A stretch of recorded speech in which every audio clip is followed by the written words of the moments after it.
l'opération de cartographie est complètement digitale. Donc nous avons géolocalisé toutes les concessions de ce pays. Nous avons géolocalisé tous les immeubles qui se trouvent sur le territoire national. Nous avons géolocalisé tous les hameaux qui sont dans ce pays. Donc le Sénégal dispose aujourd'hui d'une cartographie digitale de son territoire.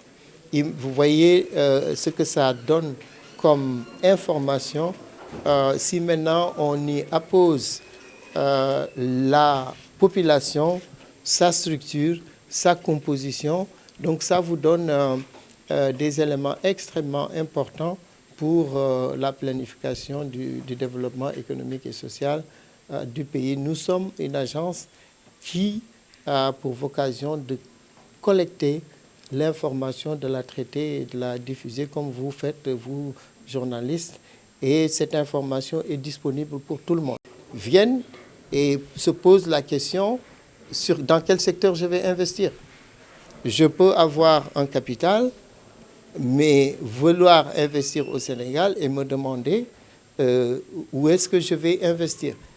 L'ANSD, de par les données qu'elle collecte, permet à ces investisseurs d'avoir toute la panoplie de données qui permet de faire ces décisions d'investissement. Et c'est pour ça qu'on a l'obligation de réussir ce recensement parce que c'est ces données-là qui permettent de faire toutes ces études de marché et finalement les décisions d'investissement. Nous remercions chaleureusement l'ANSDS à travers son directeur général.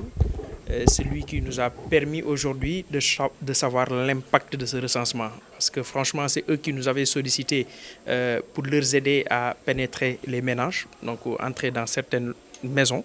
Mais aujourd'hui, c'est nous qui le remercions en retour de nous permettre de savoir ce qu'est le recensement, l'utilité qu'a ce recensement pour tout Sénégalais.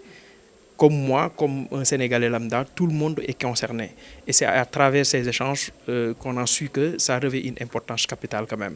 Comment comptez-vous accompagner l'ANSD dans cette opération? Non, on sera à 100% avec eux. On va les aider, comme il a dit tout à l'heure, parce que notre façon d'habiter a totalement changé. On a vu la verticalité aujourd'hui au Sénégal. Et c'est à travers des agences immobilières qui gèrent des syndics de copropriété qu'on pourra entrer dans ces ménages. Donc, ils auront tout notre soutien, donc à travers Anaïs comme à travers la FACIS, pour pouvoir entrer dans ces ménages et faire correctement leur travail. On sait que c'est difficile, parfois les locataires sont récalcitrants, ils n'acceptent pas. Comment comptez-vous les... Je sais que ce n'était pas évident. Pourquoi ce n'était pas évident? Parce que le Sénégalais ne ressentait pas l'impact. Mais maintenant qu'on a saisi l'information, nous serons des vecteurs d'information qui vont informer ces locataires, comme vous venez de le dire, qui vont leur montrer la quintessence et l'essence de ces recensements et permettra à tout Sénégalais de savoir donc, cette importance quand même.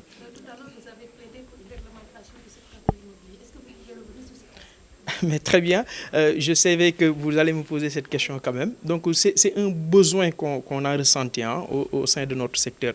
Parce que comme l'a dit tout à l'heure lors de nos échanges, notre cher ami Mbaye Sène, à un moment donné, le secteur a été un petit peu libéralisé.